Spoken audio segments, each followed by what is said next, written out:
The provider of the stolen ambulance is investigating if their employees broke the rules. On Sunday, police say an Erlanger patient was able to get inside a Puckett EMS ambulance and then drive it across county lines. News Channel 9's Kelsey Bagwell joins us now with the story. Kelsey. Lauren, Latricia, the rule from the State Department of Health, ambulances must be parked and locked if no member of the two-man crew is inside. But somehow police say a discharged patient was able to get inside and behind the wheel before he could be stopped. A lifesaver on wheels in the wrong hands.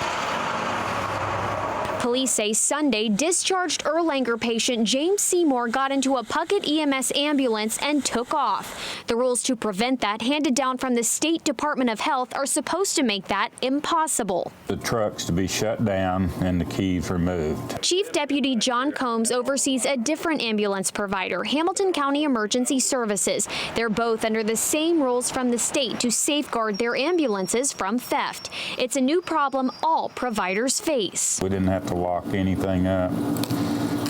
You got to have your ambulance. It was, you didn't have to worry about it, but these days you do. It's a first for Puckett EMS, according to Terry Johnson. He says the GPS and the stolen ambulance led police here to a gated entrance in Marion County. That's where they found and arrested Seymour.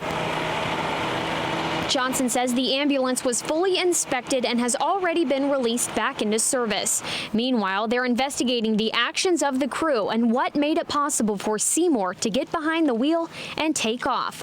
Other providers say it can be a deadly risk regardless who owns the ambulance. They don't realize if they were to steal an ambulance, that might be causing somebody else to lose their life because we're not available. Puckett EMS says the stolen ambulance was out of service while the crew completed paperwork, so there was no lapse in emergency coverage. They won't say whether or not the crew assigned to that ambulance will face any disciplinary action. Lauren. Kelsey, thank you. It's still unclear why James Seymour took the ambulance in the first place. He'll be charged with theft by the Chattanooga Police Department, and he's still in custody at the Marion County Jail.